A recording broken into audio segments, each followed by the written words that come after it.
lakini hivi hao ndio tunapatia hapo ukafunga mbona hapo tunataka bila tanga bwana na kuna bunge na huko mtasa kwetu hapo pale kufunga pakati ni ya food.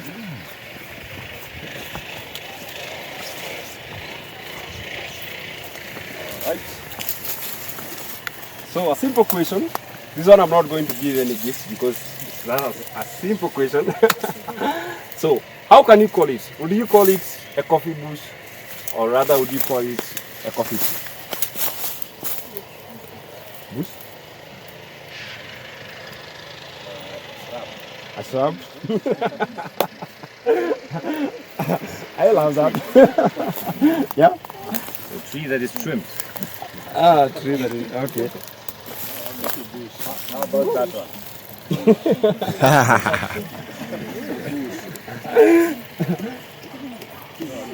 A coffee bush.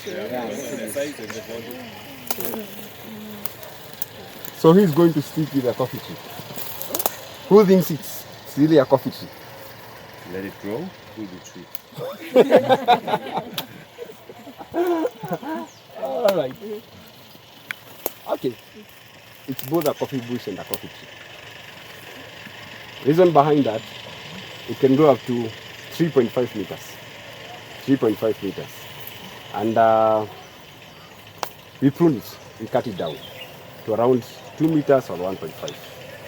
The reason why we cut it or we prune it, it's because in Kenya right now, and in most places, we don't have any machine to do the harvest. Harvesting is all done by human hands. And in Kenya, to be very specific, it's women who do the harvesting, not men.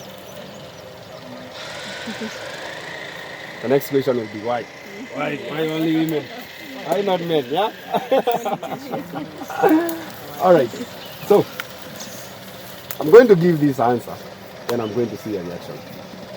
Women are regarded to be patient. I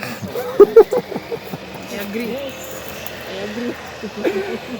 Some of the ladies are like, are you sure? Yes. Okay, patient in this manner.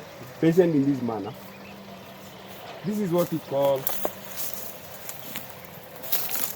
this one we call it a coffee berry. This is what we call a coffee berry. And this is what we call a coffee cherry.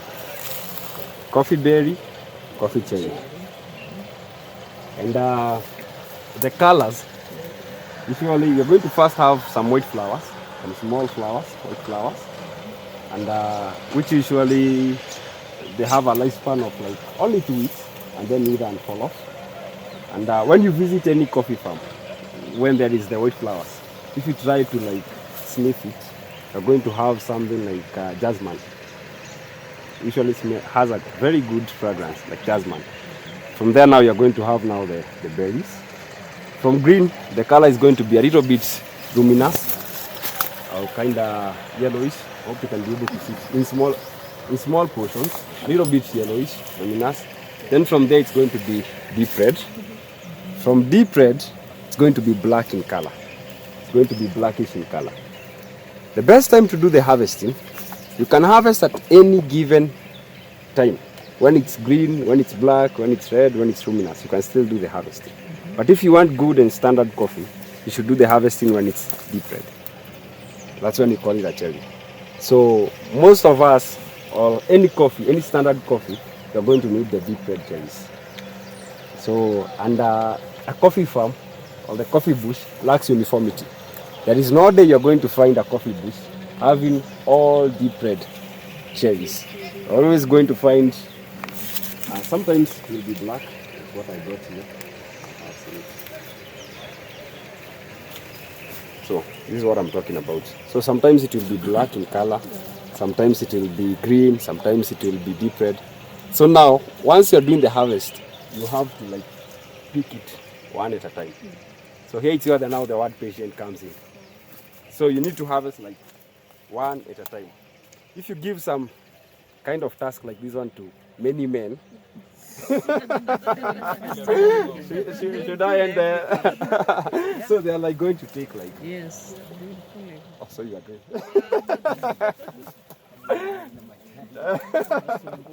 Yeah, someone is going to say he's going to pick even the leaves and everything. All right. Then another thing is how the harvesting is done. So the ladies are going to have a 2 kg container tied on their waist. So they are going to harvest, fill the 2 kg container.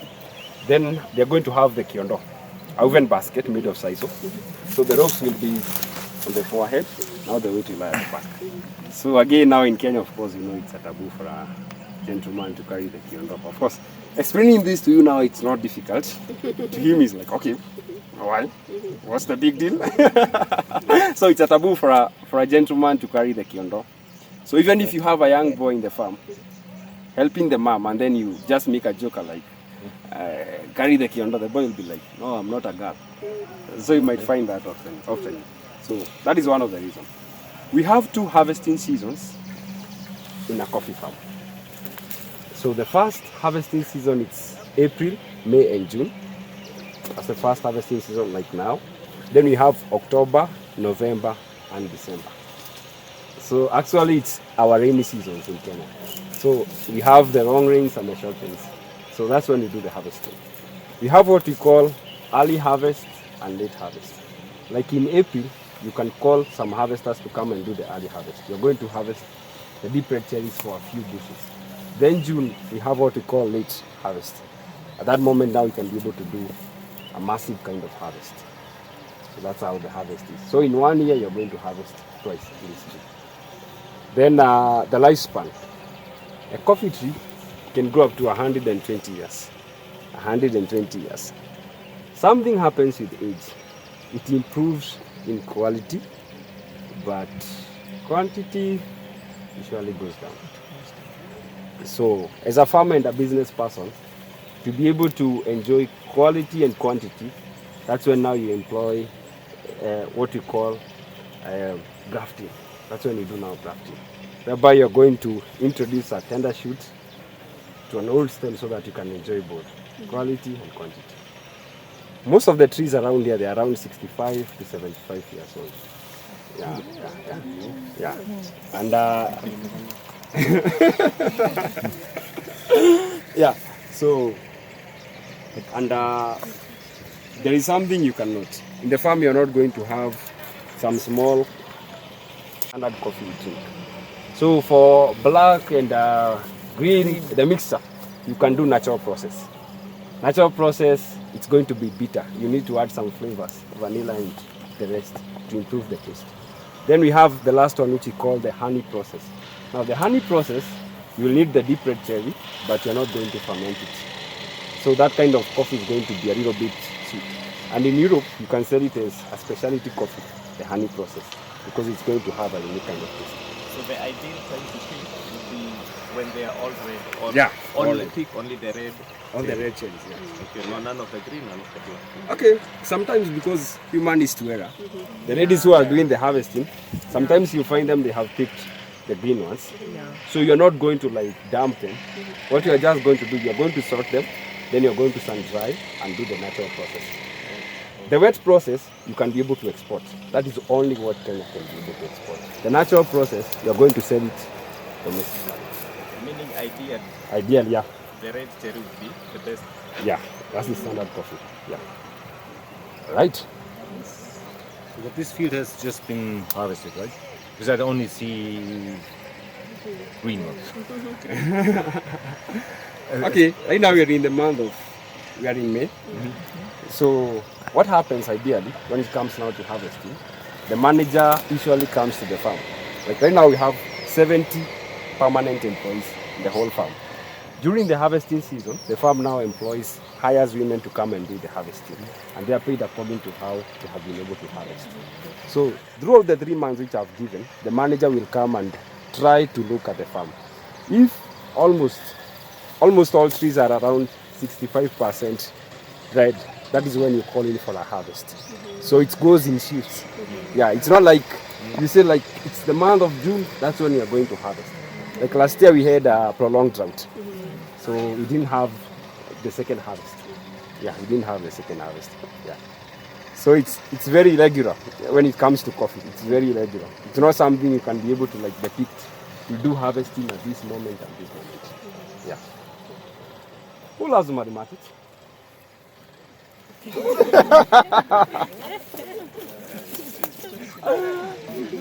All right, love is a strong one. Maybe I should have asked who likes mathematics. Who did math can start. Oh goodness. Let's see. A lifestyle. Try us. It's a lifestyle. Yeah? Okay, let's do some simple calculations. Let's try to see from the farm to the barista point of view the calculations which are going to be involved. All right, so in one harvesting season, in one good harvesting season, you should be able to harvest an average of 7 to 10 kilos of the deep red cherries. That is now the standard coffee. An average of 7 to 10 kilos. These 10 kilos or 7 kilos that you are going to harvest, once you go to the factory to do now the whole process, the ratio is 7:1. You need 7 kilos of the deep red cherries to make 1 kilo of the green beans. So you're going to lose 6 kilos in the whole process. To get a kg. Yeah? To get 1 kg. To get 1 kg of the green beans. Yes. Okay, you're going to lose it because of the pulp and also the sun drying. Yeah. So once you get the 1 kilo of the green beans, okay, as a farm, you can just export it as that. But as someone who is now doing all the process, if you decide to do now the roasting, good coffee, good green coffee, if you do roasting, and this moment you're doing medium or medium dark, because again, if you go on the higher note doing the dark roast, you're going to lose more. So we are talking about losing 20%. Averagely good coffee, roasted medium dark or medium, should lose 20%. So from 1 kilo of the green beans, you're going to have like 800 grams of the medium beans. Again, you're losing 20%. Now, these 800 grams, this is what you're going to give now the barista to now brew some coffee for you. And just making long coffee, just long coffee, not any espressos, long coffee. You should be able to make like around 85 to around 100 cups of long coffee measured with the small espresso cups. That is now from like 1 tree. Yeah. So that's why ideally you need a coffee plantation. So the whole idea is like you need a village of coffee plantation to now feed a city. That explains why coffee is a little bit expensive. Yeah. All right. Any question up there? All right. Kenyan coffee is known because of the characteristics. And this one you are going to note them. I said ideally, each coffee from different places will always have a kind of different taste. So Kenyan coffee all over the world is known because of 3 characteristics. One of it has an acidic note from it, ideally because of the red volcanic soil. Then another thing, it has a fruity feeling. The Kenyan coffee, you can be able to drink it without milk or sugar. And the last thing, it has a chocolate note. So those 3 characteristics. Okay, as we are going to do the cupping, we are going to try to get that from the cup. Yeah. Let me ask the last question so that we can go on now to the processing bit of it. But I'm also going to give you some few minutes to take some photos around the walkway and everything. It's always good to keep some memories. So the last question. Who knows which is the most expensive coffee, brand of coffee, and where does it come from?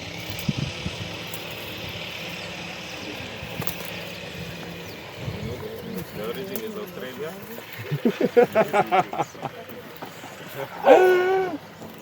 Carry on, go on. So it's the coffee. Okay, I know the interesting part about it is the processing part, not the coffee itself per se. It is how it is processed that makes it either more expensive or have better flavor or character in taste and in aroma and in fragrance. Yeah, that's all I know about it. So, okay, for the brand, that's a plus. What about the origin?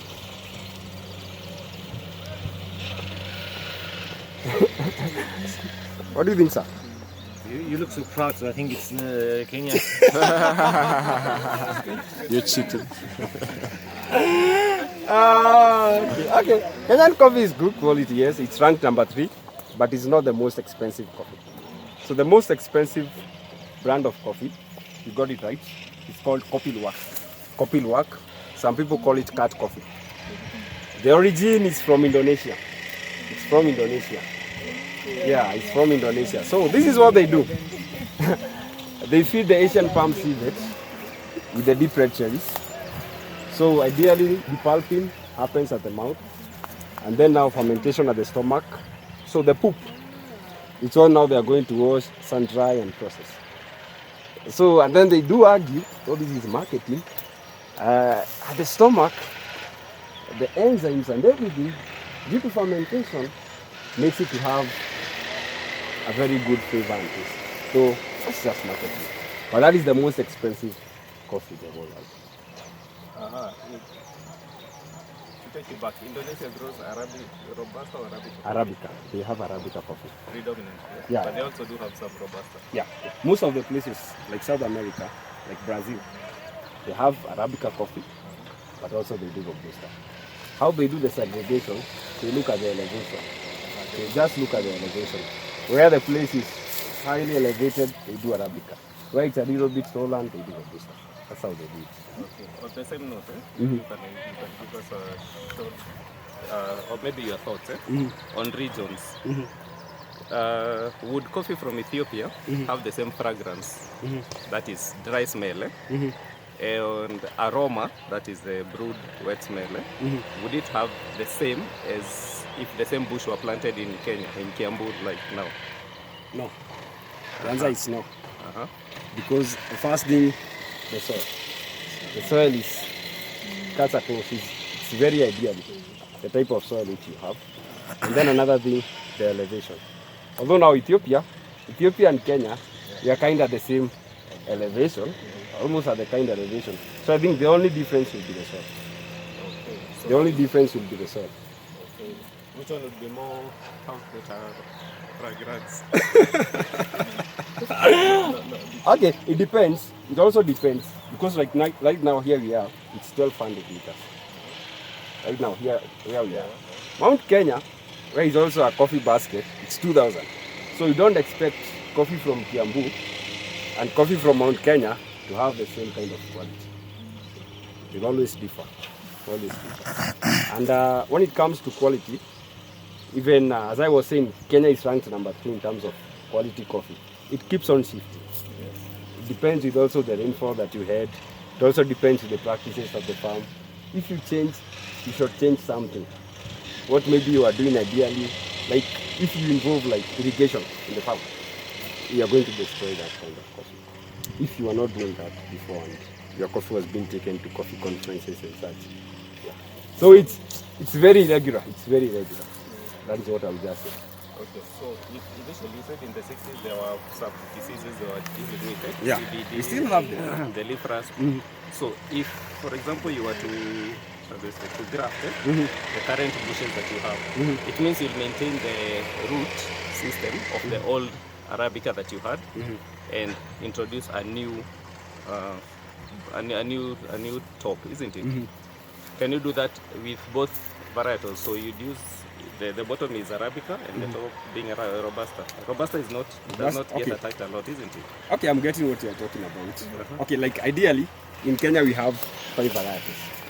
Something that I didn't talk about, the first 3 varieties from the Scotland lab, it was all a plentiful harvest. Even when you have a prolonged drought, you'll still be able to give the average of 7 to 10. That was the whole idea.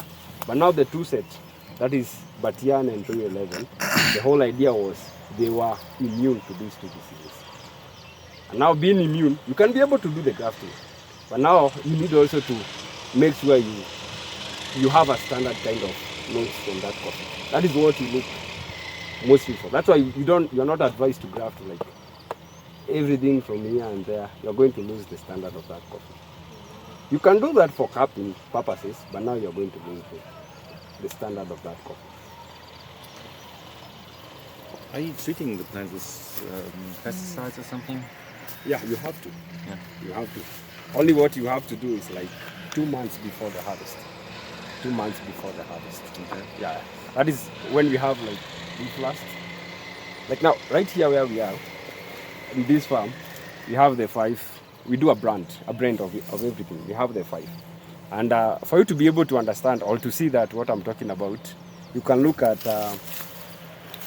these trees here. This is a cell 28. Okay. Its shapes usually look like it's a little bit straight. Yeah. Then for Royal 11, it's going to be a little bit heavy and flat. It will be looking, okay, if you're going to see it as it goes. You're going to, yeah, exactly. It's going to slant downwards. So we have like a mix-up of everything. We have like a mix-up of everything. So at the end of it all, you're going to have immune coffee bushes, and you're going to have a plentiful harvest from it. But now, if you're doing for export, there are some countries that they love the SL28. You cannot give them the Royal 11. There are some countries which prefer Royal 11 and not the other thing. So it all depends even in the market. If you're dealing with people who just good coffee, you're good to go. But now if you're dealing with people who are used to drinking a certain type of coffee or variety of coffee, you have to maintain the standard. Yeah. So the difference in taste Mm-hmm. would be that the SL Mhm. has more mature liquor, more mature taste Yeah. than the Royal 11 because it's younger. Yeah. Only because of time, not less that it was harvested or the variety. Yeah. Also, yeah, time. Mostly time. When it was harvested. Yeah, yeah. When it was in that form. Yeah. That's it. So when you're doing the picking, do you differentiate? For you said you have all varieties here. You have the SL28, you have the Royal 11, and all that. Do you differentiate? Like you have maybe these employees maybe will pick only the Royal 11, and this one will pick SL28, or you mix? For us, we mix. Or we mix. For us, we just do But if you're doing it for export, people who actually in Mount Kenya, you're going to find there is in a bag of coffee, of green coffee, you're going to see it's going to be written AB, the year of harvest, and then the batch. That's kind of the number plate of the farm which it was harvested. So different farms, they are entitled to having different varieties.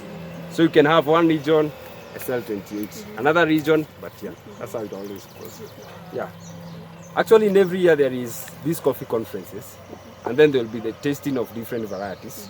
And sometimes even the SL28 will be asked by new players who are not asking for it. Organic Radio.